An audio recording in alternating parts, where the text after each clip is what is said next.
del lugar del mundo en el que se encuentren. Este es una de la serie de webinars que estamos haciendo en Sirgas. Este va a ser el último webinar que vamos a hacer este mes. Va a llevarlo a cabo el profesor Dreves, que, bueno, es una persona profesional que no en explicación,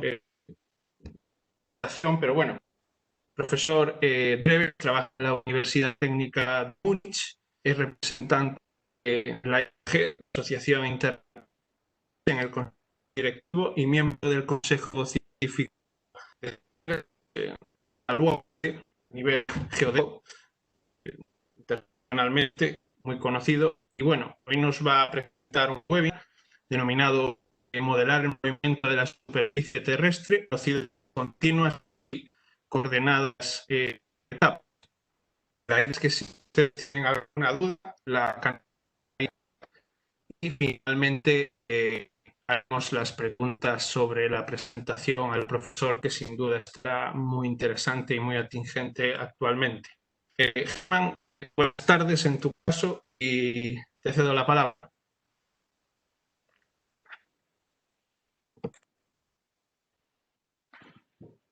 Bueno, entonces buenas tardes a todos. Aquí son las 5 de la tarde y buenos días a todos que están todavía en la mañana. Es una alegría y un honor para mí hablar aquí sobre un tema que ya estamos discutiendo desde hace muchos años, pero ahora es más actual porque tenemos más movimiento en la superficie terrestre por terremotos, por efectos ambientales, y todo esto queremos discutir aquí, y yo voy a empezar con una presentación y después podemos discutir preguntas. Entonces, ¿qué es el problema?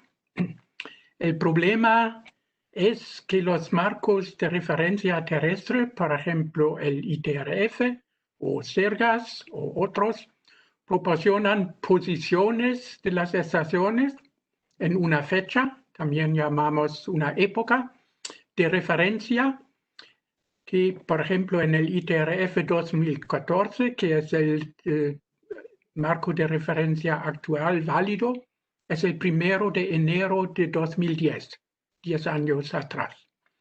Y además proporcionan su variación en el tiempo por velocidades constantes.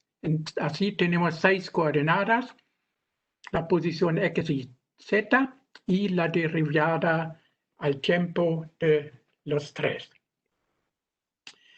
Y para el uso práctico, por ejemplo, catastro, ingeniería, etc., necesitamos las coordenadas actuales de puntos no incluidos en el marco de referencia. Y eso genera el problema de interpolación interpolar entre puntos de sistema de referencia, marco de referencia. O sea, tenemos que modelar el movimiento de la superficie terrestre, el tema de la charla. Entonces, el problema, por ejemplo, es que queremos ahora interpolar entre los existentes un punto nuevo donde, digamos, tenemos una frontera o una construcción de ingeniería y queremos saber, para utilizar GPS, hoy en día siempre tenemos las coordenadas de hoy. Entonces, queremos saber cómo son las coordenadas de hoy en el ITRF 2014 o en SERGAS de una fecha anterior.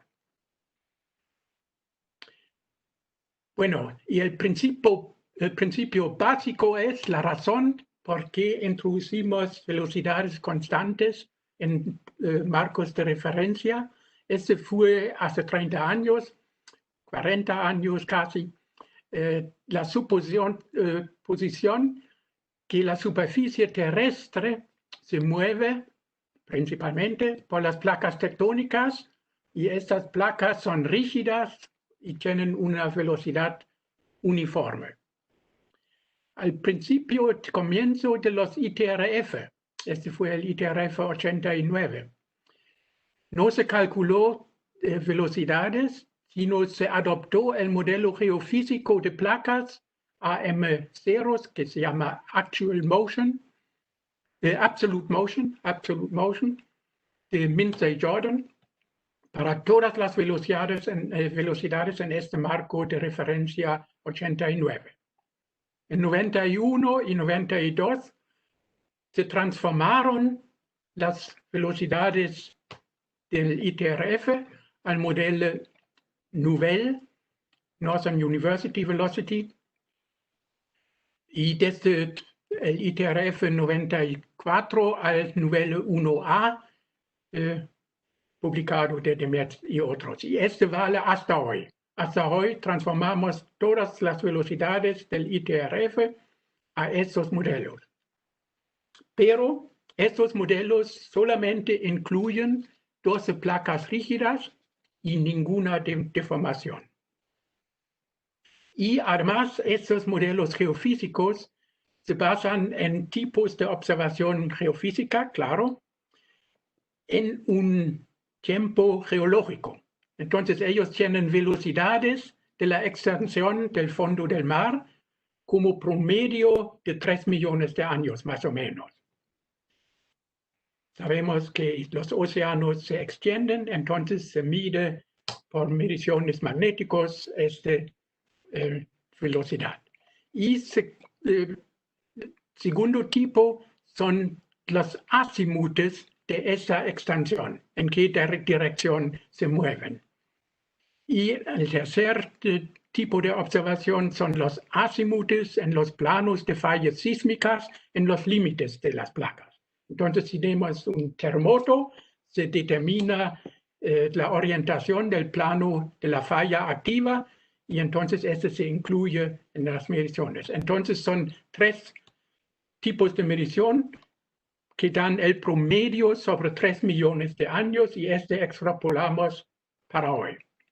Entonces aquí vemos el modelo nivel 1 con todas las observaciones y todas las observaciones en los océanos. No hay ni una observación aquí en los continentes y es muy interesante saber para mí en Eurasia, claro, que todo el movimiento de la placa Eurasia se determina por el movimiento del fondo del océano Atlántico Norte.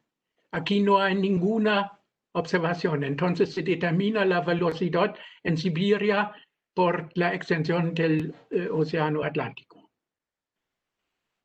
Y el nivel 1A que utilizamos hoy tienen las mismas observaciones. Lo único es que ellos dijeron, bueno, hubo un error en el tiempo de la extensión, no eran 3 millones, sino 3.1 millones, y entonces se corrigieron la velocidad solamente.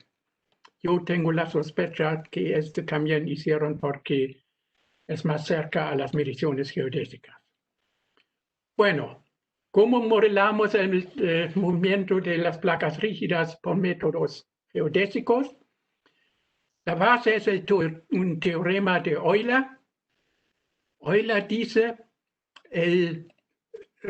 cada movimiento de la superficie esférica, la Tierra tomado como esfera, se describe por un vector de rotación geocéntrico, omega. Entonces, el producto vectorial de x sobre dt, tridimensional, es omega por x en la superficie de la Tierra.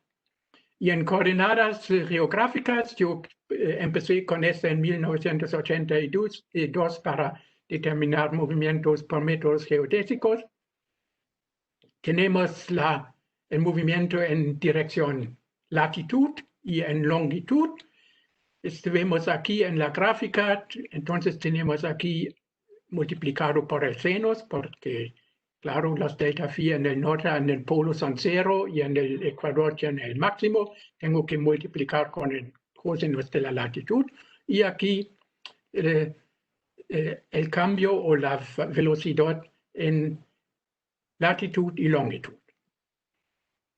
Entonces tenemos como conocido las coordenadas del punto de la superficie esférica de la Tierra, aquí en Alaska, donde queremos determinar el movimiento, y con Y mayúscula, phi lambda, las coordenadas del polo de rotación de la placa, no la rotación de la Tierra, este es aquí el polo norte y sur, sino el polo de rotación de la placa, y omega, la velocidad de esta rotación.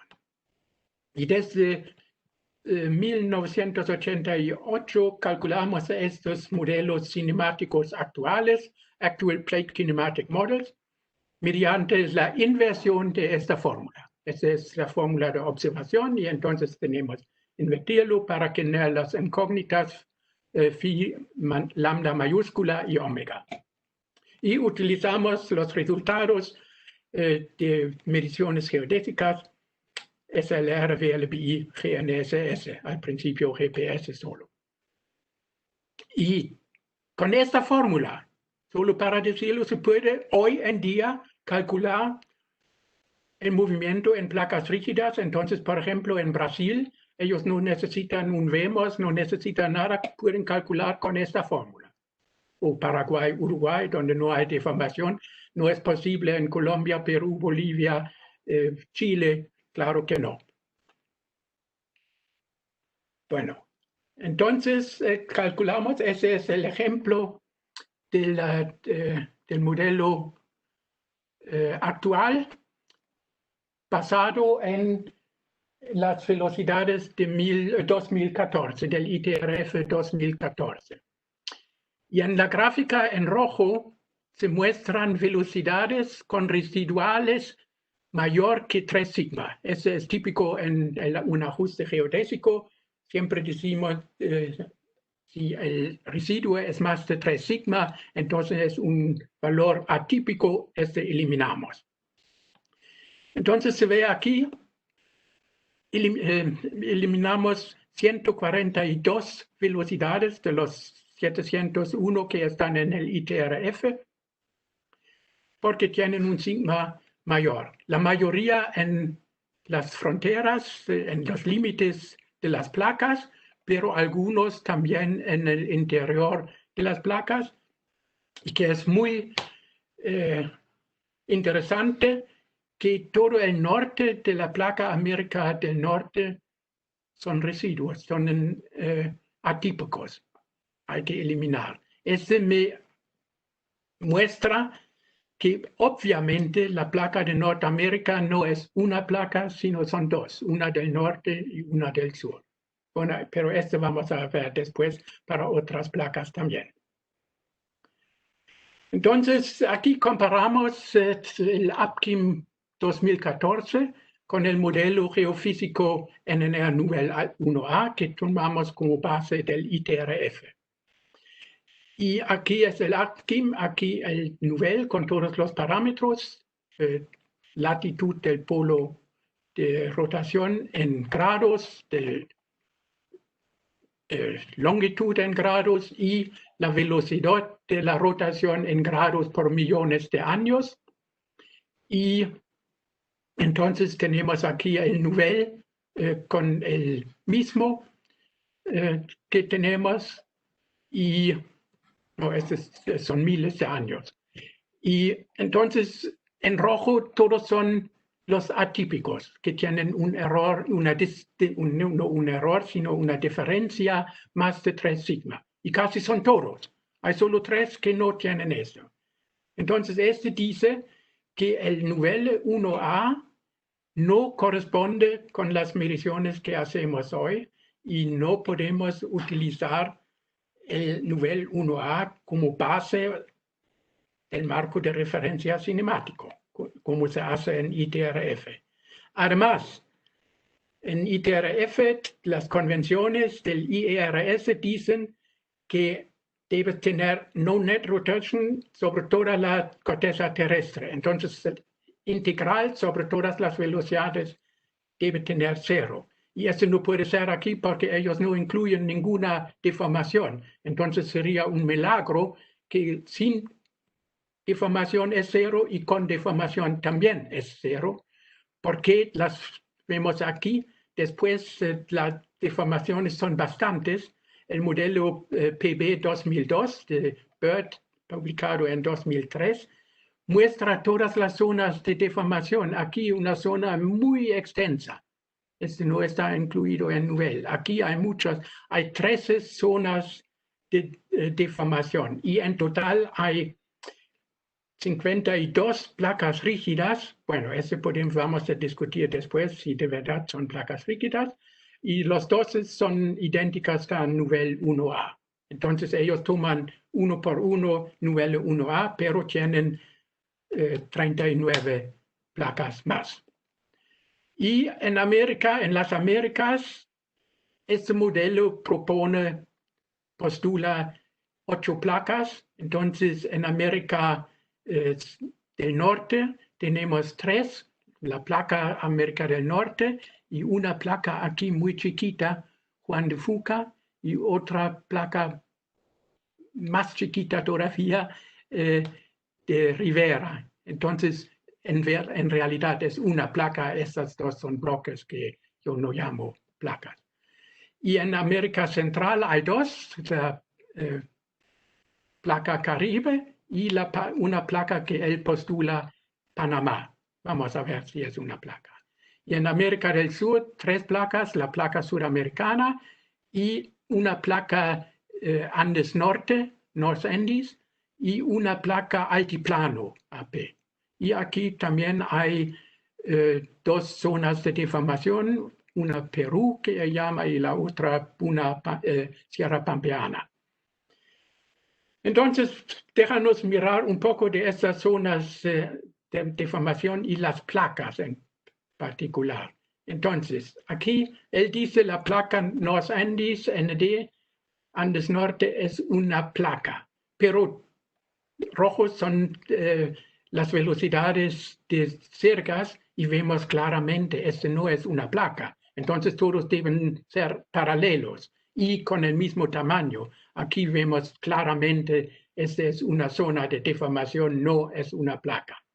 Lo mismo para el altiplano. El altiplano debe ser una placa, pero vemos aquí las velocidades no es una placa rígida.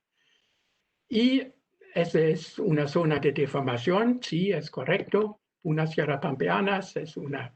Y además él dice aquí en el sur donde hubo el terremoto de Maule. Maule no es un terremoto, es una placa rígida, dice el modelo. Entonces, claro que no es una placa rígida. Y es con la mejora de la precisión de nuestro posicionamiento en la geodesia, sabemos hoy que en el sentido geodésico es precisión menos de 1 milímetro por año, no hay placas rígidas, todo es deformación. Entonces lo que hicimos es, primero aquí en el APCIM 2009, introdujimos, basado en el ITRF 2005, introducimos ya varias zonas de deformación que excluimos de las placas rígidas. Entonces aquí se ve esta zona grande entre Eurasia y India y Arabia. Y entonces es claro, esa es una zona de deformación. Aquí vemos las flechas. Y en el ITRF, en el APCIM 2014, calculamos primera vez un modelo completamente de deformación. Entonces, utilizamos el método que voy a explicar ahora para todos los puntos en una grid de 5 grados por 5 grados y para cada punto interpolamos donde no hay observaciones. Aquí no hay observaciones en el sur atlántico geodésicos, entonces allá el resultado es la placa, el movimiento de la placa, porque no podemos probar deformaciones. Aquí hay una flecha, pero en general no podemos, se ve aquí una flecha, no podemos calcular muy bien la deformación. Entonces, donde hay deformaciones, vemos las deformaciones, donde no podemos determinar la deformación, tomamos el movimiento de la placa tomado como rígida. Entonces, ¿cómo modelamos estas deformaciones? Ese es el tema básico de este webinario. Entonces, hay varios métodos para modelar deformaciones de la corteza terrestre. Hay modelos geofísicos que se basan en la estructura y la reología de la esfera terrestre, de esferas terrestres. Las esferas terrestres son en la geofísica para este tema el manto, la litosfera y la corteza. Entonces se toma estructura, reología de estas tres esferas y entonces se calcula modelos. Un modelo se hace en el World Stress Map, es muy interesante, ellos son muy activos y se dedica a modelos globales, sofisticados, con muchos parámetros para determinar las tensiones en la corteza terrestre. En varias regiones, también en América del Sur, se aplicaron modelos de elementos finitos con reología viscosa para el manto, elástica para la litosfera y plástico para la corteza. Y la combinación de mediciones geodésicas con estos modelos resulta en modelos de trayectorias seculares, anuales y instantáneas. En esta investigación también hay muchas personas o algunas personas activas en América del Sur y ellos publican, empezó Vives y hay muchas que colaboraron con él.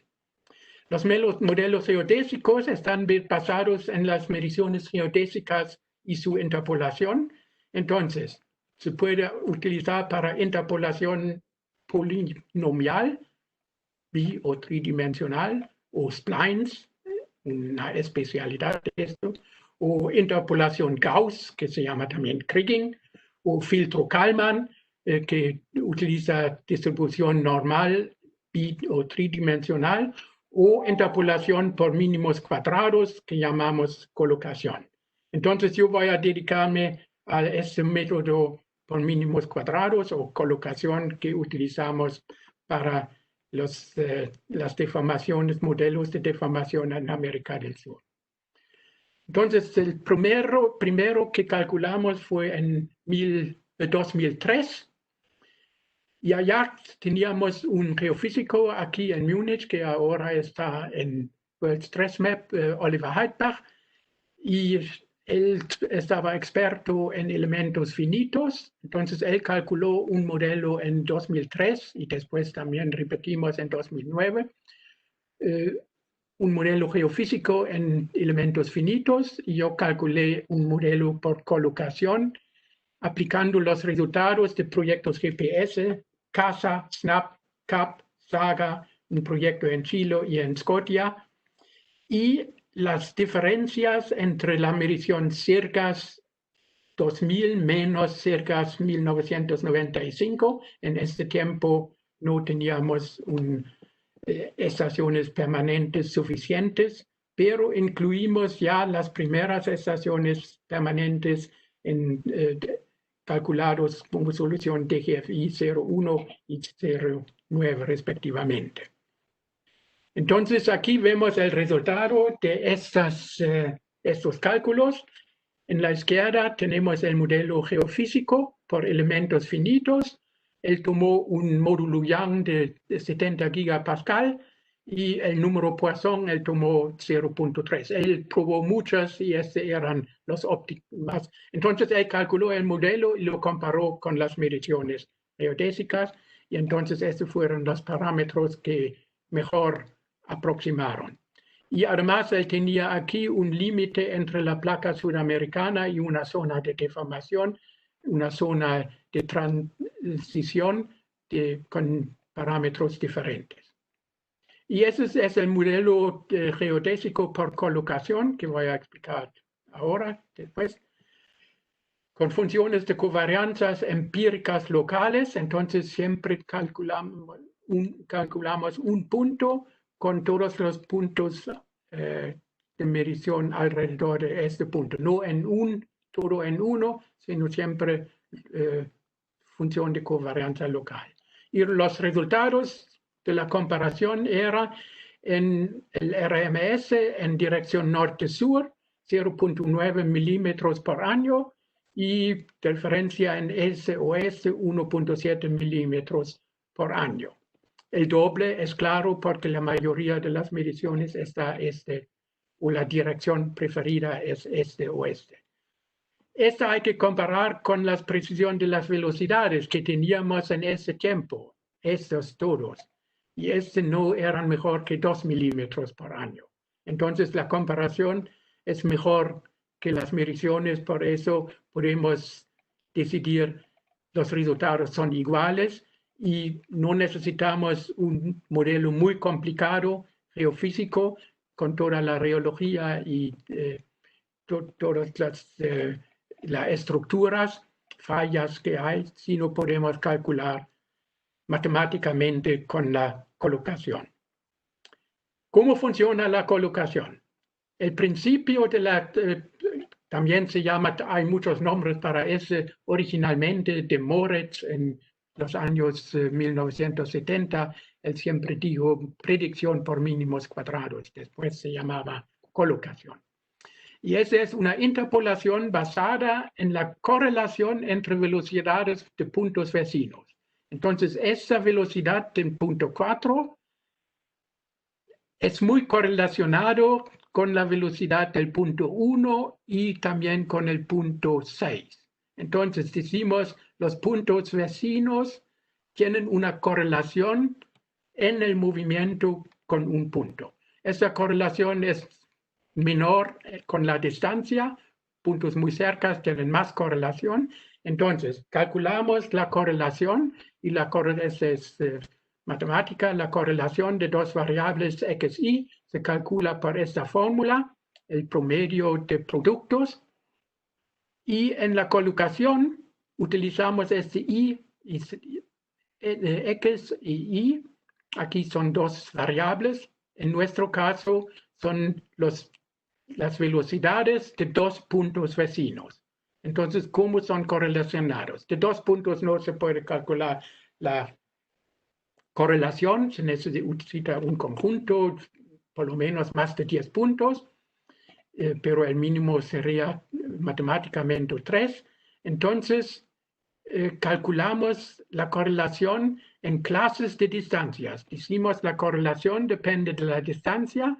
Por ejemplo, formamos clases de 30 kilómetros y en cada clase tenemos todas las combinaciones de puntos con distancia menos de 30 kilómetros. 0 hasta 30 kilómetros, buscamos aquí entre los puntos cuáles son los puntos, calculamos la correlación y el promedio de todos los puntos en una clase 30 kilómetros, 60, 90, 120, 150, etc. Y entonces el promedio en una clase da un punto. Y esos puntos ajustamos por una función, como es típico en la función Gauss de distribución normal. Entonces, en una función exponencial, e sobre menos bt cuadrado, d es la distancia, b es un parámetro que hay que determinar. Entonces, ajustamos los puntos para encontrar este b, y la varianza de todos es la varianza de todos los puntos que están disponibles. Entonces, y ese nos da el C0 en la escala de todo ese. La correlación es máximo 1, multiplicamos por la varianza de todos los puntos en un conjunto de puntos y tenemos la función. Y de esta función, entonces, formamos las matrices de covarianza. Y las matrices de covarianza para la correlación del punto nuevo con los puntos de observación. Y calculamos la predicción, el punto predicho por colocación.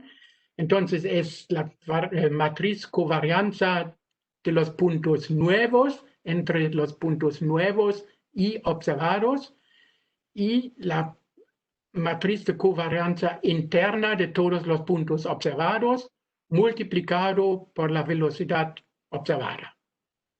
Y el bueno es, tenemos también una desviación estándar que podemos calcular con las mismas matrices. Entonces aquí dice la velocidad predicha se calcula por la velocidad observada multiplicado por la matriz de correlación de las observaciones y matriz de correlación entre los valores invertidos, la inversión de esta matriz. Entonces, el bueno de la colocación es diferente de otras formas de interpolación. Tenemos también una desviación estándar en nuestros cálculos para cada punto velocidad interpolada. También tenemos la precisión de esto. Bueno, entonces aquí te escribí la condición para hacer es que el conjunto de velocidades sea homogéneo, isotrópico y estacionario, y la esperanza matemática debe ser 0. La esperanza matemática 0 ya se requiere aquí para calcular la correlación. Entonces, este es un punto, pero los otros tenemos que explicar. Entonces, un proceso estocástico se llama homogéneo si sus propiedades estadísticas son invariantes a translaciones. Este dice, nuestra función de covarianza es válida para toda la región elegida. No es toda la región sudamericana, sino la región donde calculamos la interpolación. Un proceso estocástico se llama isótropo si sus propiedades estadísticas son invariantes a rotaciones. Entonces, la función de covarianza no depende de la dirección. En todas las direcciones, los azimutes es igual. Y un proceso estocástico se llama estacionario si sus propiedades estadísticas son invariantes en el tiempo. Entonces, la función covarianza es válido en todo el periodo. No es diferente en los primeros años y después no. Para cumplir estas condiciones, más la condición de la esperanza igual 0, tenemos que reducir cualquier sistemática y tendencia del conjunto de velocidades. Entonces, como es sobre una esfera y en una esfera solo hay traslaciones, no hay translaciones, solo hay rotaciones, una traslación en la superficie sería salir de la superficie. No es posible con una traslación lineal quedarse en la superficie. Entonces, todo que ya expliqué con el teorema de Euler, todo es rotación. Por eso, si reducimos la rotación de una placa, con deformaciones y todo, pero una rotación general de todos los puntos, reducimos, entonces cumplimos ya con A y B. Y para tener la esperanza matemática 0, entonces preseleccionamos un conjunto de puntos, digamos los puntos en un dominio hasta una distancia de 300 kilómetros y reducimos el promedio. Entonces la esperanza es 0. Y reducimos las velocidades por esta velocidad media. Y con respecto a la estacionalidad invariante en el tiempo, vamos a ver ahora. Entonces, calculamos hasta hoy 4 modelos de velocity models for CERGAS. 2 ya expliqué, y con Laura calculamos otro en 2016, vemos 2015, y vemos 2017 que Laura publicó todo en 2020. En este año hay una publicación con todo eso, y este es sacado de esta publicación. Entonces aquí vemos los modelos, y los modelos 2003 y 2009 son muy similares.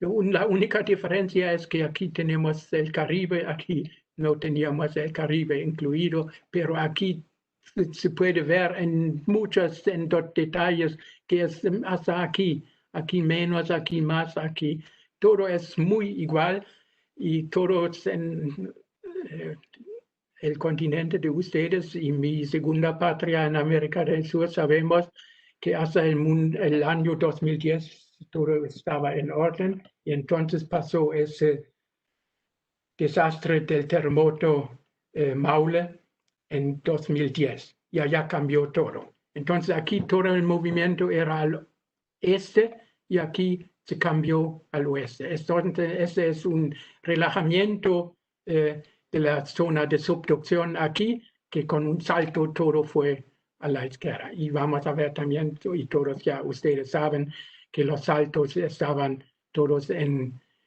durante el terremoto en dirección oeste. Y ese cambió también desde 2015 y hasta 2017, en 2 años ya cambió mucho. Podemos ver en particular aquí en Chile, aquí era más al oeste, aquí ya va al norte, es decir, va a cambiar otra vez en la dirección anterior. Por eso, el problema ahora es que discutimos aquí, va invariante en el tiempo, no podemos calcular con una función de covarianza en esos 2 años, solo son 2 años de diferencia. Entonces, tenemos que utilizar siempre soluciones de un periodo más corto que no cubre todo ese. Y Laura está calculando por eso los modelos multianuales de cercas cada 2 años. En 2015, 2017 y en 2020 va a calcular otro para tener esa independencia del tiempo. Y aquí otra vez que ya dije que esa variación temporal tiene diferentes orígenes. Uno son los eventos sísmicos.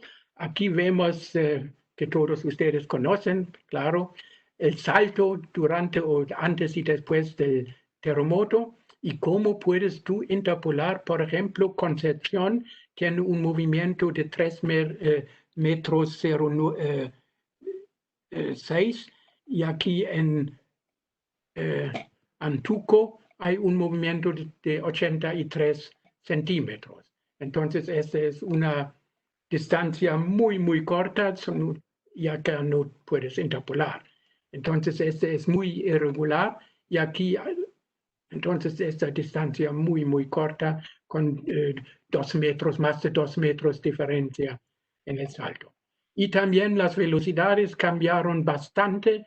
Por ejemplo, en Antuco, aquí antes del terremoto, son los rojos, las flechas rojas. Entonces fue así, como todo al noreste y después del terremoto aquí. Ya es 5 años después. No incluye estos saltos. Es solo medición de 2011 hasta 2015. Y en el IGS y también en cercas se excluye para tener esa variación en el tiempo en las soluciones. Entonces se reducen los periodos de ajuste en un tiempo donde tú puedes tomar la velocidad como constante, un cambio lineal. Aquí hubo algunos saltos, entonces yo dije aquí, los eventos sísmicos son una razón de la variación temporal, pero el movimiento no lineal ambiental, por ejemplo, de presión del aire, agua y todo, carga de agua, también es un efecto.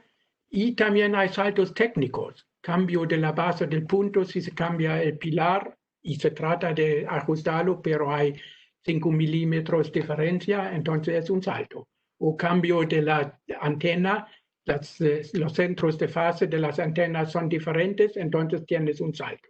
Entonces lo que ellos incluyeron aquí me parecen saltos muy pequeños, pero técnicos, pero aquí muy, muy cerca no se puede distinguir de las líneas verdes. Entonces después hubo siempre solo unas semanas o meses para calcular. Estos son 4 años, entonces aquí muy cercas. Y entonces se ve cómo se aproximó con la variación de las coordenadas. Ahora ya estamos más o menos regular, entonces aquí no hay. Lo mismo ya mencioné en Antuco, este fue el terremoto del 2001, en Arequipa es el terremoto en 2010, en Antuco, este es tremendo, tú tienes muchas soluciones aquí después del terremoto. Y la variación se ve no solo horizontalmente, sino verticalmente también, claro, este es norte, este y altura. Y también tengo aquí un ejemplo del terremoto en California, Nevada, también tenemos saltos. Y otros son los cambios ambientales o técnicas, no por terremotos. Entonces, en Bogotá no hubo un terremoto, pero hubo muchos saltos, en particular, no saltos o diferencias verticalmente, porque allá hay un hundimiento de la zona donde está el punto.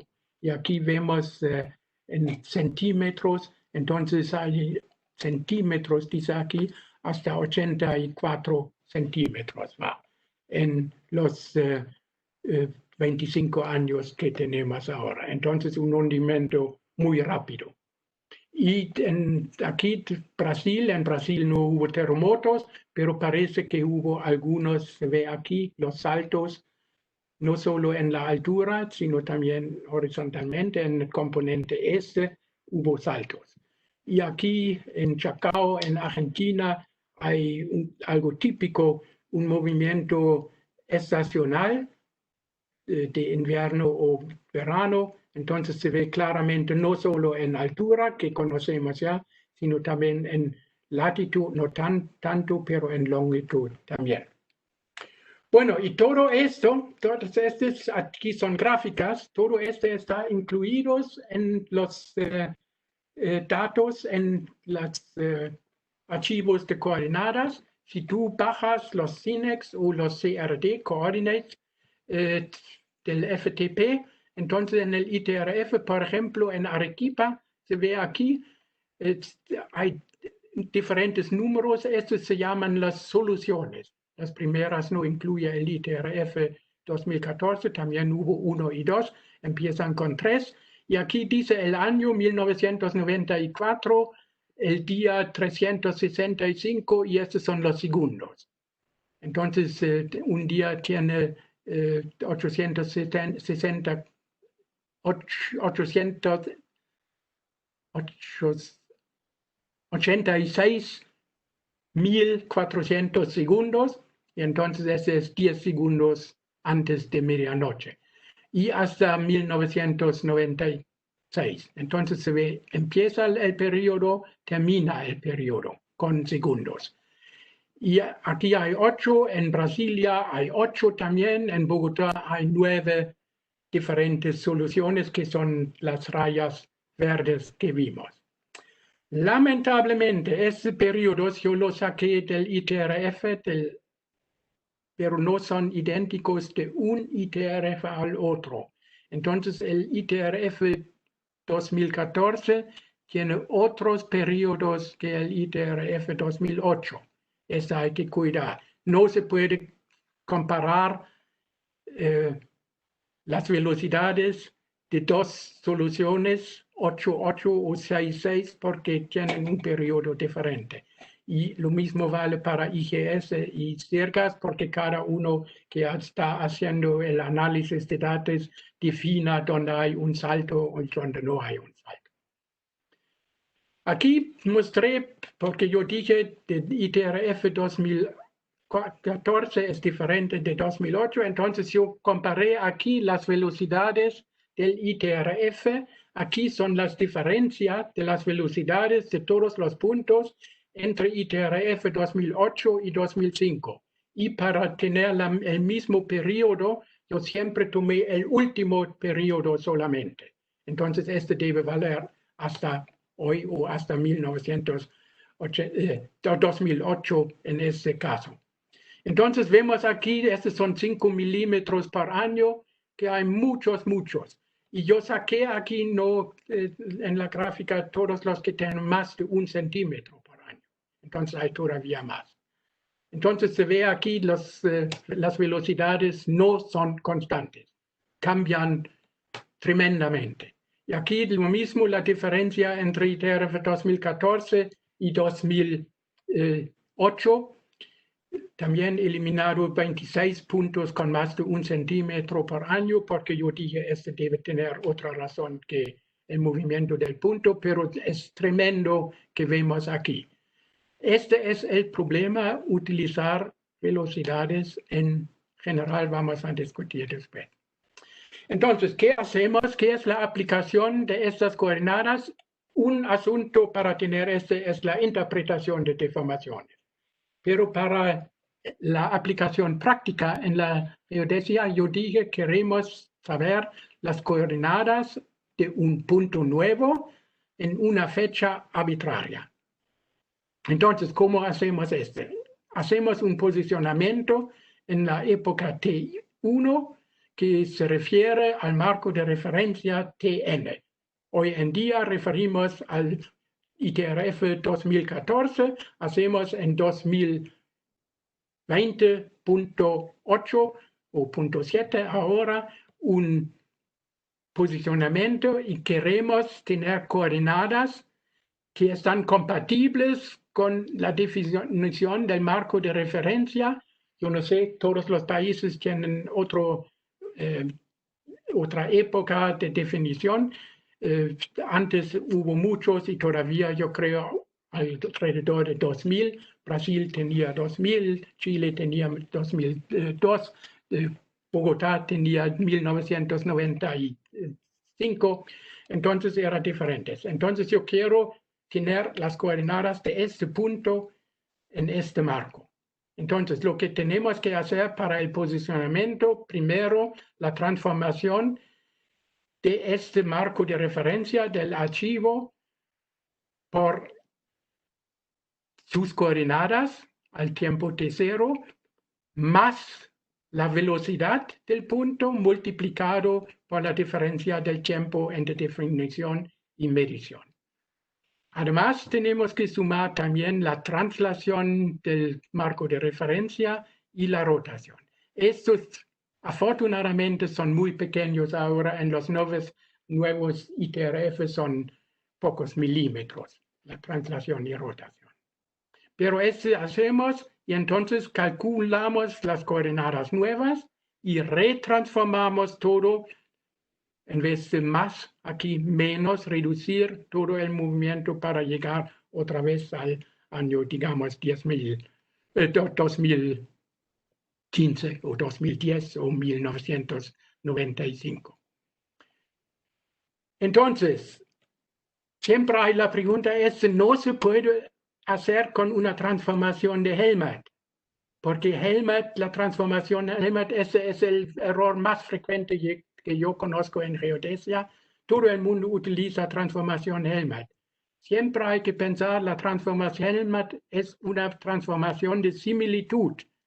Similitud dice que la geometría de las dos redes es idéntica. Idéntico dice, idéntico, las coordenadas son las mismas en el marco de la precisión. Entonces, si yo tengo una precisión como el ITRF, mejor de 1 milímetro por año, entonces la geometría no puede diferir más de 3 milímetros por año. Pero ese es casi nunca. Tenemos deformaciones y las deformaciones hacen que los dos no son similares. Ese es muy importante, saber. Helmert es similitud. Helmert podía hacerlo porque la precisión en ese tiempo de la triangulación, eso sabemos de SAD 56 y del PSAD y SAD, la precisión es en el rango de metros. Entonces Helmert hablaba de metro y la deformación de la corteza terrestre era como hoy centímetros. Entonces, el movimiento de placa mayor son 15 centímetros. Para Helmut ese era igual, porque su precisión era 1 metro.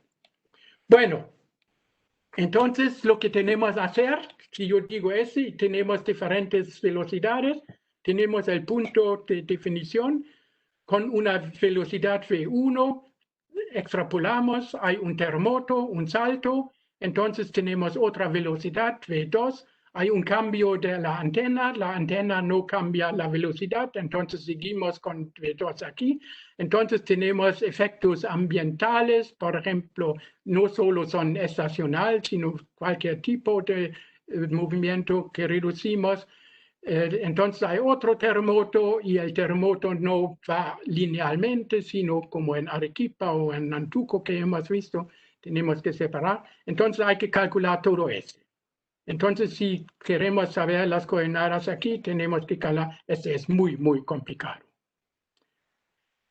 Mi proposición para el futuro es la alternativa, la transformación de coordenadas de un punto no con velocidades, sino con diferencias de puntos. En vez de las velocidades variables que varían, esto olvidamos todo, una cruz aquí, utilizamos diferencias de las coordenadas. Entonces, conocemos las coordenadas del marco de referencia a T0, al tiempo T0, y sabemos las coordenadas del punto nuevo. Vamos a ver cómo con el posicionamiento que hacemos con los datos actuales que tenemos en CIRCAS y en IRS. Vamos a ver después. Y entonces yo tomo del marco de los marcos de referencia solo la diferencia delta X, vector, delta Y, delta Z, delta Y, delta phi, delta lambda y delta altura. Entonces, esos ya ahora no son velocidades, ese es delta norte y delta este. Y este tomo de todos los puntos aquí y la interpolación hago aquí en el punto nuevo, la interpolación no con velocidades, sino con las diferencias delta n, delta e. Yo puedo utilizar exactamente los mismos programas como con velocidades, porque el programa no sabe si son velocidades o son diferencias, y la unidad es la misma. Entonces, así calculamos, y ahora como sabemos las coordenadas de X en el tiempo nuevo, todos los parámetros nuevos conocemos de las soluciones semanales, por ejemplo. Entonces, lo que hice antes es más fácil, es matemáticamente simple. Entonces, tenemos aquí la definición del marco, calculamos las diferencias solamente, sin velocidades. Hacemos el posicionamiento con las coordenadas del marco corregidas. Entonces, tenemos los puntos interpolados.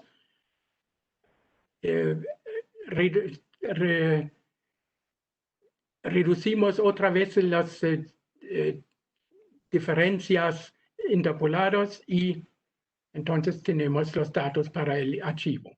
Entonces, yo que quería decir, esta matemática es simple.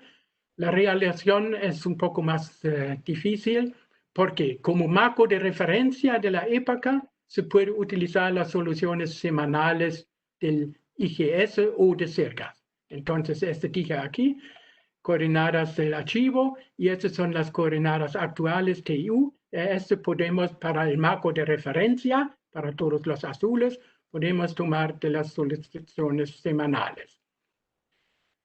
Y entonces la interpolación entra el problema, requiere suficientes estaciones del marco de referencia idéntica en las épocas. Hoy en día, en 2020, tenemos muchas estaciones en CIRCAS, pero 10 años atrás teníamos tal vez la mitad.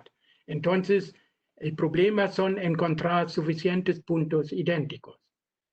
Entonces, todos los puntos tienen hoy velocidad, pero muchas estaciones no tienen coordenadas de la época de definición del marco de referencia. Por otra parte, la ventaja de la diferencia Las velocidades que utilizo hoy no representan todo el pasado, no presentan, como hemos visto, la velocidad entre la definición y hoy, sino hay muchos saltos, hay muchas fases no lineales. Entonces, yo tengo que extrapolar la velocidad del ITRF 2014, por ejemplo, que se defina el 1 de enero de 2010, hasta hoy 10 años. Y si la velocidad tiene un error 5 milímetros por año, entonces tenemos ya 5 centímetros error en las coordenadas extrapoladas sin otro error de interpolación. Entonces, velocidades son muy imprecisos. Y en el año 2011 estabilizamos por eso en Ciegas un proyecto movimiento no lineal, MONOLIN.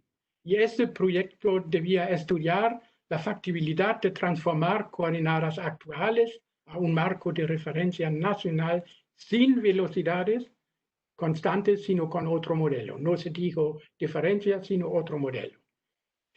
Y el mayor problema de este proyecto fue, de verdad, que ya mencioné, la falta de datos antiguos. Empezamos el estudio con Chile. Héctor Parra estaba muy activo en ese, y él buscó muchos datos antiguos, pero el problema todavía es tú necesitas una densidad de, como ya mencioné, tú no puedes interpolar entre Antuco y Concepción linealmente. Entonces tú necesitas más puntos, pero estos puntos de verdad tienes que buscar. Pero hicimos en ese tiempo ya un proyecto y esa es la diferencia. Empezamos con 3 años, de 1916 hasta 2016 menos 2013. Y esas son las diferencias que vemos, y aquí vemos algunas flechas grandes. Ese es porque hubo terremotos en México, en ¿dónde estaba? En Perú, en Chile, y entonces con magnitud más de 7, por eso hubo muchos saltos. Pero entonces calculamos primero una comparación. En la izquierda son las diferencias calculadas, entonces solo coordenada 2016 menos coordenada 2013. Entonces aquí, estos son 10 centímetros, entonces siempre son 3 años, son menos de 10 centímetros. Aquí se ve, un terremoto, este es Galápagos, este es la isla Coco, pero este es terremoto otra vez. Entonces, comparamos ese y interpolamos las diferencias. Entonces, lo que hicimos es observado y interpolado utilizando todos los puntos. Por eso aquí hay discrepancias grandes. Estos son 10 centímetros, entonces aquí hay 20 centímetros de discrepancia, pero ya dije, este es por los terremotos. Entonces, eliminamos los terremotos y vemos, desaparecen los errores grandes y es muy similar. Entonces, este ya es un resultado que podemos seguir. Yo creo, si algunos de ustedes quieren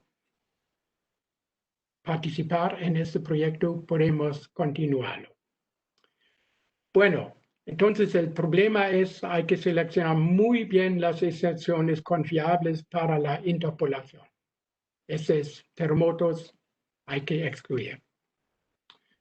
Conclusión, el modelado del movimiento de la superficie terrestre es muy bien usando velocidades geodésicas por calibración para interpretación y representación de deformaciones. En aplicaciones prácticas tenemos que tener especial cuidado en el uso de velocidades constantes porque hemos visto hay muchos cambios de las velocidades en el tiempo. Pero se debe continuar los modelos para representar mejor el movimiento no lineal. Entonces les invito a continuar con eso. Muchas gracias. Muchas gracias por la presentación. He estado viendo el chat, no sé si alguien quiere realizar alguna pregunta vía chat o activando su micrófono. ¿Alguien?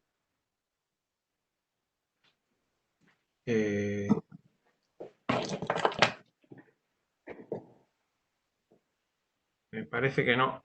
A mí me gustaría realizar una pregunta, Germán, en relación a todo lo que has comentado y creo que puede ser muy, muy interesante para todos los miembros de la comunidad sirga e incluso los países de Sudamérica.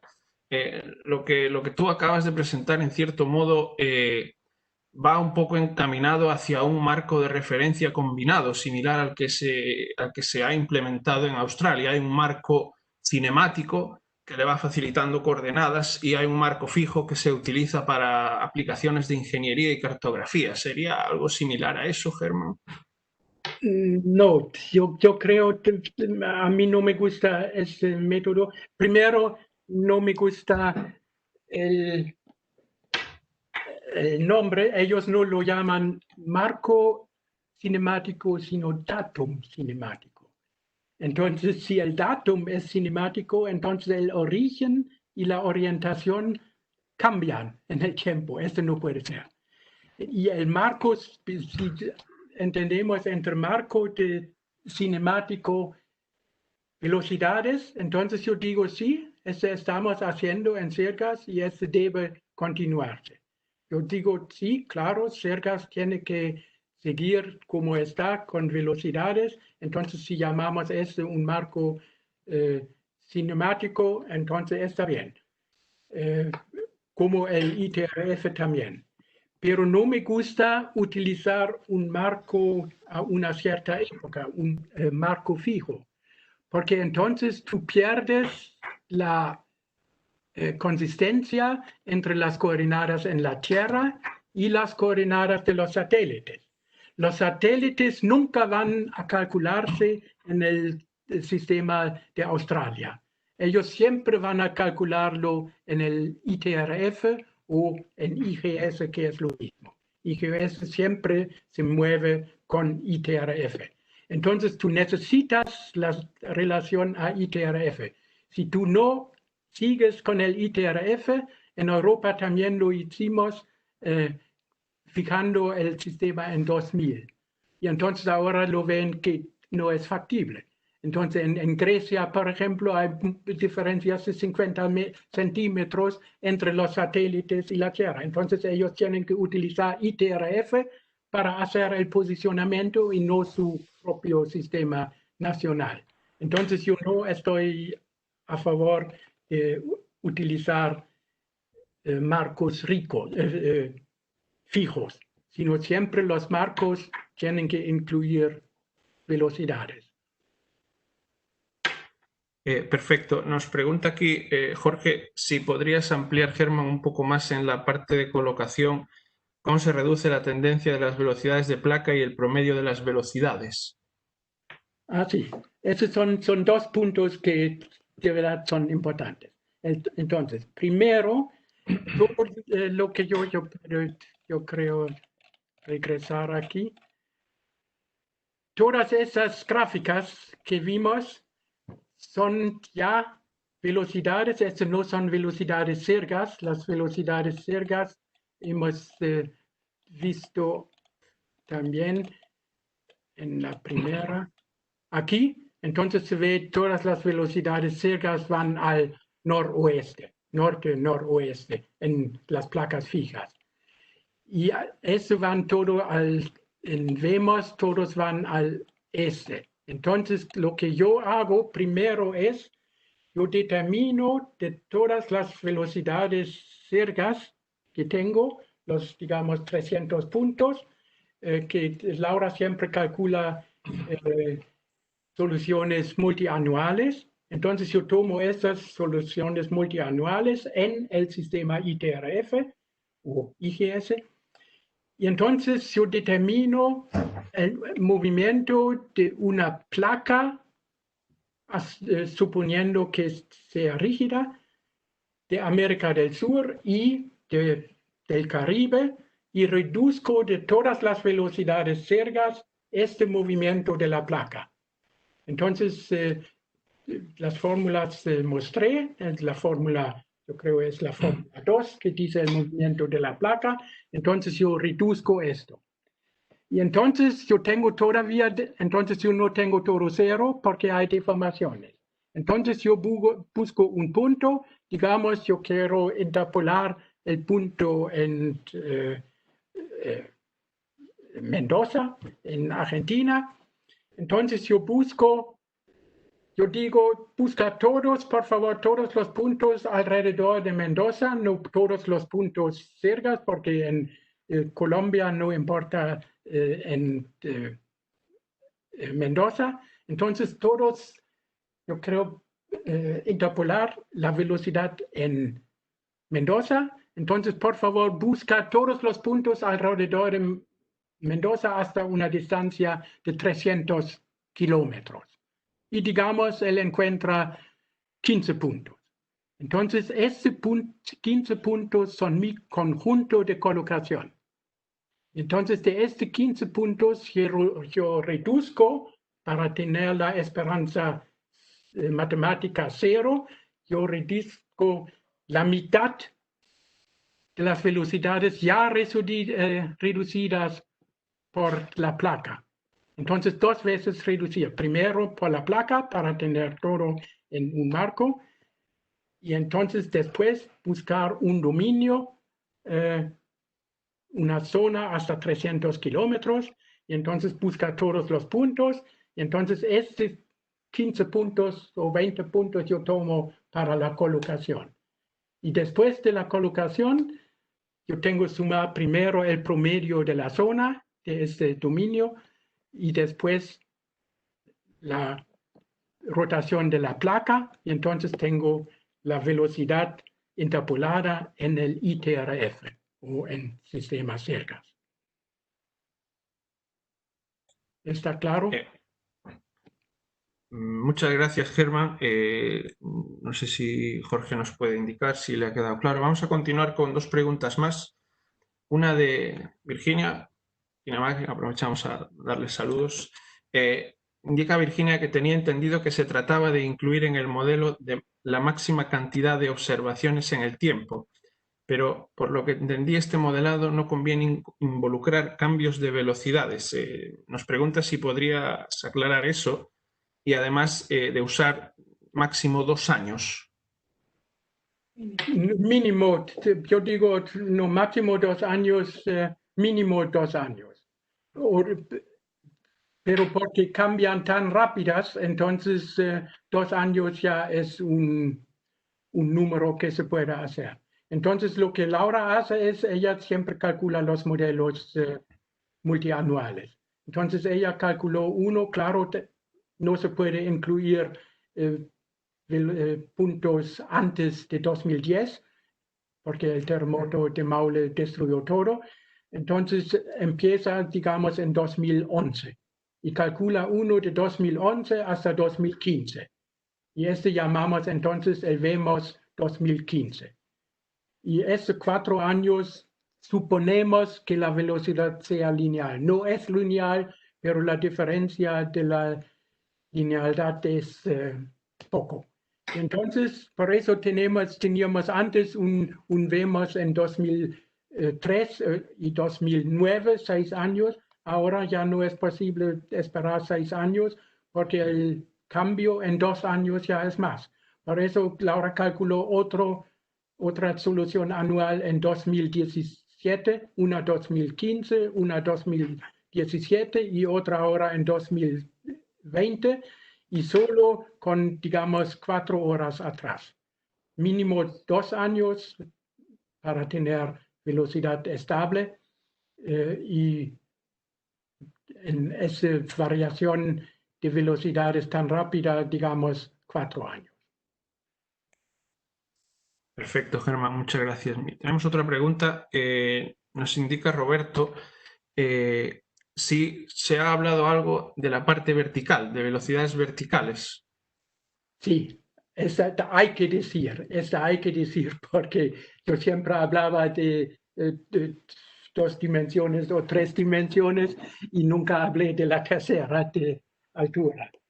ya traté de interpolar también de alturas. El problema es que la velocidad horizontal es mucho más consistente que vertical. Vertical, el movimiento vertical, casi todos los movimientos verticales son locales.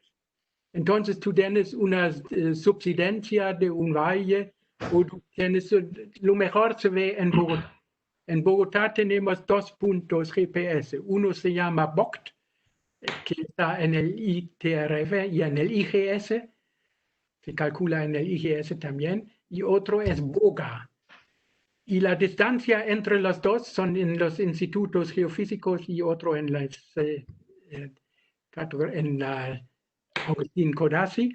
La distancia entre los dos, yo creo, son menos de 200 metros. Entonces son algo alrededor de 100 metros. Uno tiene una subsidencia de, como hemos visto, BOCT, de hasta a veces de 5 centímetros por año. Hubo una, ese es por el desagüe del agua subterránea.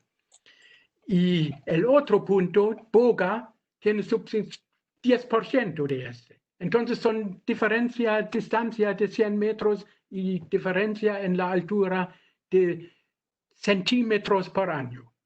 Y este tenemos en muchos puntos. Lo mismo teníamos en Aguascalientes en México. Allá hubo una subsidencia de un punto de 10 centímetros por año, pero 1 kilómetro atrás de 1 centímetro. Por eso yo traté de hacerlo y la función de covarianza o de correlación es muy corta. Entonces, después de 10 kilómetros, tú ya tienes correlación 0. Y en 10 kilómetros no tienes puntos. Entonces, la interpolación vertical de verdad es un problema y yo no sé cómo resolverlo. La única opción que yo veo es medir la diferencia cada año, entonces tú ves entre 2 puntos vecinos. Ese es un problema también que tenemos que resolver en el ITRH, en el International Vertical Reference Frame. Y de alturas, ese es un problema. Yo digo, el movimiento vertical no se puede interpolar en regiones más de 10 kilómetros. Muy bien, Germán. Nos indican aquí otra pregunta, si debe existir alguna geometría entre los puntos alrededor de los bordes o la distribución puede ser arbitraria. Supongo que se refiere a los puntos que se van a usar para esta interpolación. Sí, lo mejor es tener una grid regular. Entonces, que en todas direcciones, en toda distancia hay un punto, pero ese nunca existe. Entonces, es muy mal si todos los puntos están en un lado. Entonces, tú solo tienes el movimiento de los puntos en una región, pero a veces no se puede evitar. Yo siempre estoy, como se ve en las gráficas, estoy interpolando grids rectangulares. Yo siempre tomo en grados y 1 grado por 1 grado. Y entonces tú no puedes buscar dónde hay puntos porque a veces solo hay puntos en una dirección, digamos, en el oeste del punto y otra vez solo hay en el norte o en el sur. Lo mejor sería tener una distribución alrededor del punto muy homogéneo, pero hay que aceptar la naturaleza o la geodesia, que no siempre es así. Pero la ventaja, otra vez ya mencioné la ventaja de la colocación por mínimos cuadrados. Te da la desviación estándar. Entonces, si yo miro las desviaciones estándar y tengo errores groseros, entonces yo miro por qué. Y entonces yo encuentro, solo la distribución de los puntos de referencia son muy mal. La distribución es muy mala, entonces me da un error, una desviación estándar muy grande. Esa es la ventaja que yo puedo ver. Entonces tenemos que vivir con lo que tenemos y si yo tenía la decisión dónde poner puntos, entonces yo lo haría así que sea regular en el país. Tenemos aquí otra pregunta interesante. Nos preguntan cómo se define la selección de puntos para la correlación y si se tienen en cuenta las características geomorfológicas sísmicas para, entiendo, la ubicación de esas estaciones. Sí, muy bien. Hay que seleccionar puntos y en particular yo mostré toda la zona en el sur de Maule, donde hay una variación de las velocidades increíble. Allá hay puntos de distancia 50 kilómetros, uno va al norte, otro va al sur, o al este, oeste, entonces este se puede ver aquí. Yo tengo una gráfica donde están. Aquí. Aquí ustedes pueden ver eso. Entonces, ¿cómo puedes tú? Esta zona es que más me molesta. Yo no puedo dormir en la noche. Tú ves, aquí hay 3 puntos que van al este. Y aquí, muy cerca, hay puntos que van al oeste. Entonces, aquí hay, y también se ve en el campo de velocidad, aquí hay algo como una S, un movimiento así. Entonces, lo que yo hago es, de verdad, en esa zona estoy trabajando manualmente. Entonces yo estoy diciendo, si yo digo, por ejemplo, yo quiero interpolar un punto en la mitad de todo ese desastre. Entonces yo digo no. Entonces yo no voy a aceptar, si estoy en la zona más al norte, yo no voy a aceptar estos 3. Entonces en mi programa yo tengo la opción definir si son en una zona o en un bloque o en una placa, como se llama. Yo solo digo, todo no es SA, sino yo arbitrariamente yo digo, estos 3 son en diferente bloque. Y entonces el programa me permite decir solamente interpolar entre puntos del mismo bloque. Entonces yo tengo una grid de 1 grado por 1 grado y este grid también yo doy la atribución de un bloque. Entonces yo digo para interpolar el punto, digamos, en menos 39 grados norte, sur, aquí. Entonces yo digo, este punto está no en la placa sudamericana, sino es un bloque Araconía. Y entonces no entonces yo digo, yo estoy creando un bloque Maule, un bloque Araucanía, y entonces él dice los puntos Maule no puede tomar para interpolar una velocidad en el bloque Araucanía. Germán, nos están preguntando bastante sobre el grupo Monolink, cómo participar, si está abierto. No sé si nos puedes ampliar algo de eso.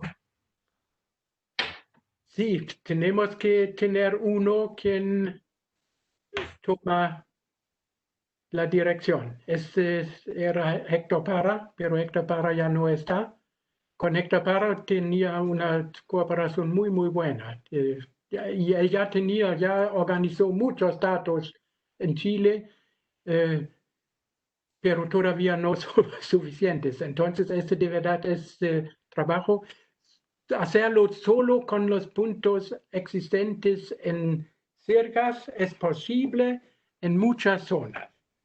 Pero los problemas son en particular Chile y también donde hay terremotos en Ecuador también teníamos problemas y si hay un terremoto entonces siempre hay problemas.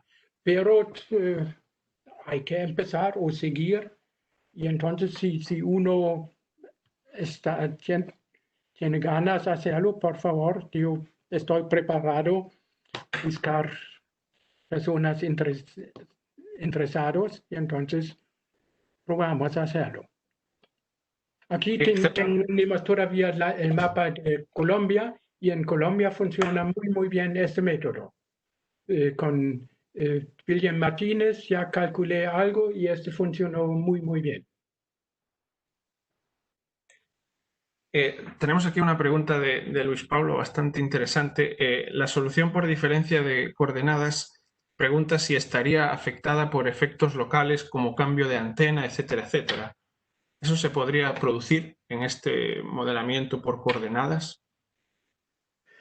Este siempre es un problema. Entonces, si hay cambio de antena, entonces como hacen los centros de procesamiento, entonces yo sé que Laura siempre está buscando donde hay un salto en las soluciones multianuales.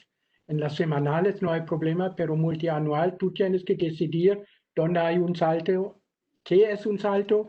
Un salto es más de 5 milímetros o más de 1 centímetro. Esto hay que definir y si no lo identifico, entonces Luis Paulo tiene razón, entonces el error del cambio de la antena entra en las coordenadas interpoladas. Hay que saber. Por eso, como siempre, la reliabilidad de la gente que da los datos es muy importante.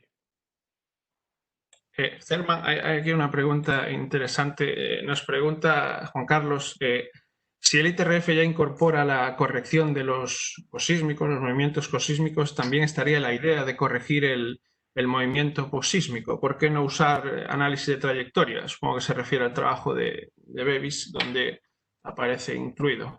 Esa es la pregunta de Juan Carlos.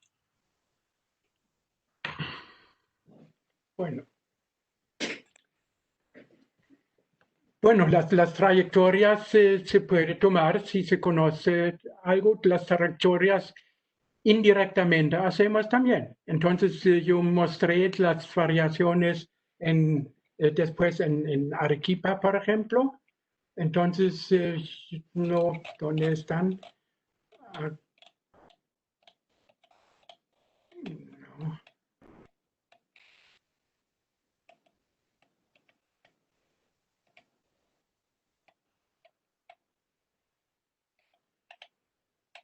Aquí.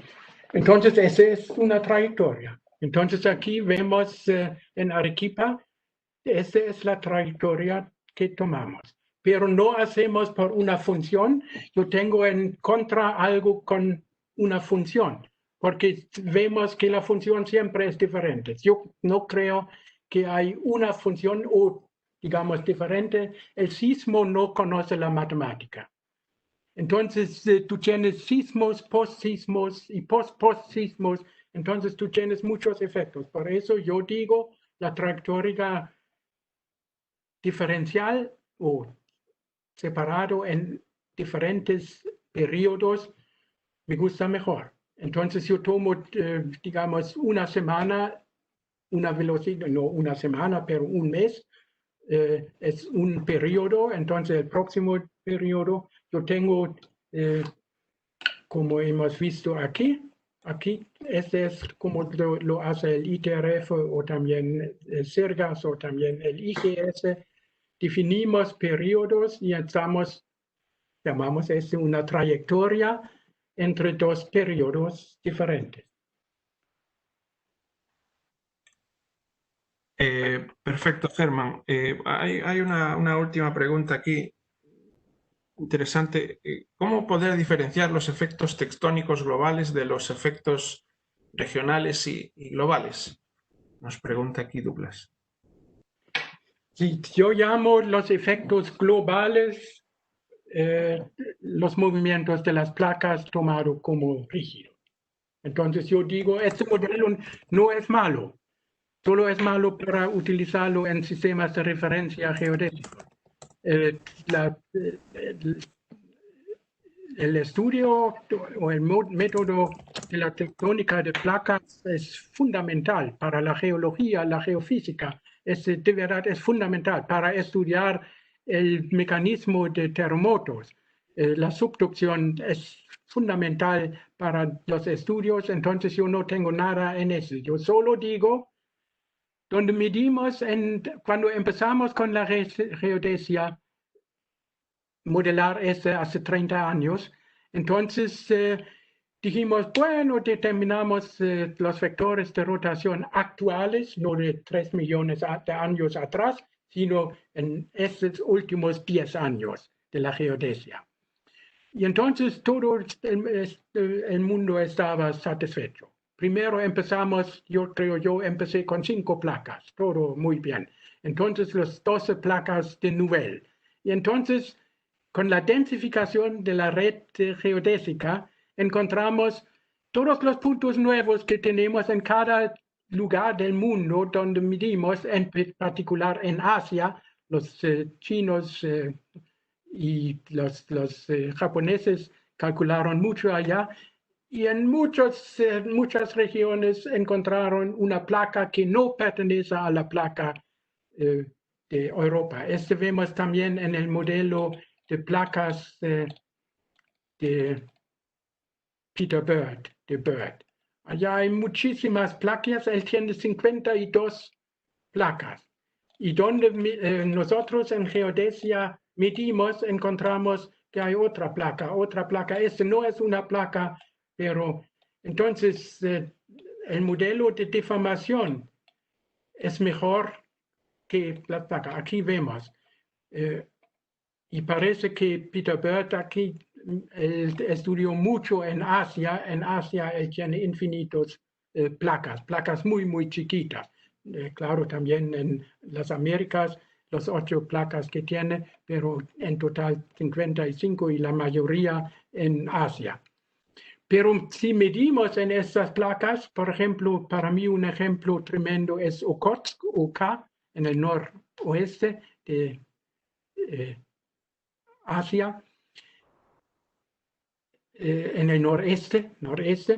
De verdad no es una placa, es una deformación extraordinaria. Pero antes se dijo que esa es parte de la placa de América del Norte. El nivel es una parte de América del Norte. Entonces Bird dijo que es diferente. Pero yo digo, estas son, si quieres poner placas, entonces son 10 placas diferentes. Aquí él tiene, aquí en esta zona del sureste de Asia, él tiene muchísimas placas. Aquí se ve todos los nombres aquí. Placa. Y yo digo, estas no son placas. Para mí, una placa importante. Para mí, una placa es un bloque que tiene un motor que lo mueve. Entonces, tiene que tener en un lado una subducción o una expansión. Entonces, todos las expansiones oceánicas, ese sí es un motor para la placa. Entonces África, claro, es una placa, pero que no tiene un motor, no tiene subducción, ni tiene compresión, extensión, ni compresión, ni expansión, entonces no es una placa. Para mí, por eso, altiplano no es una placa y Norte Andes tampoco es una placa. Pero el modelo de deformación, yo creo, es mejor para la geodesia porque es sin hipótesis. Si tú tienes una hipótesis, esa es una placa, entonces te pasa que tienes residuales muy grandes, como hemos visto en América del Norte. Ese para mí no es una placa. Si son placas, entonces por lo menos 2. Muchas gracias, Germán. Sin duda has tocado un tema que ha levantado muchos comentarios. Bueno, en honor al tiempo, ya son las 12:30. Me gustaría pasar la palabra a la presidenta de Sirgas, Sonia Costa. No sé si está por ahí para dar las palabras de cierre y un anuncio importante. Sonia. Sí, José, estoy aquí. Bueno, buenas tardes a unos y buenos días a otros que están con nosotros hoy. Sí, agradezco mucho a Germán por esta oportunidad y información tan importante para la región de todos nosotros. Este es un trabajo que hay que tener una continuidad siempre y para esto también seguimos trabajando con los centros de procesamiento y combinación de SIRGAS para apoyar y seguimos apoyando todos estos trabajos que son de extrema importancia para nuestro continente. Bueno, agradezco también el equipo de CEPAL por más una vez nos apoyar en este webinar de SIRGAS. Y aprovecho esta oportunidad para invitarlos a los webinares del Simposio SIRGAS, que estamos organizando para todos los viernes del mes de octubre y que serán en el mismo horario que estamos teniendo estos webinars, a las 15 tiempo universal, y tenemos diferentes temas, serán 5 temas, y a cada tema tendremos 5 presentaciones de 20 minutos. Pero esperamos tener toda la agenda de estos webinars hasta medio de septiembre, que ponemos en la página de SIRGAS. Entonces, estamos esperando su participación también en estos webinars. Y esto yo creo que era todo lo que tenía para hablar, José. José. Sí, muy bien, Sonia, muchas gracias entonces por esta noticia. Al final haremos un SIRGAS distinto, pero se hará y creo que esto que ha comentado Germán sin duda será un tema importante a tratar. Bueno, muchas gracias Sí. a todos, a Sonia, a Germán sobre todo y a los asistentes. Se va a enviar, este webinar será grabado al igual que los demás. La presentación, ahí hablaremos con Germán para que nos la pueda compartir. Y muchas gracias a todos. Con esto nos despedimos. Gracias, José. Chao. Hasta Bueno, Chao a luego. muchas todos. gracias también. Wo kann man alle sehen, die mit Es que ahora es diferente. Aquí están todos.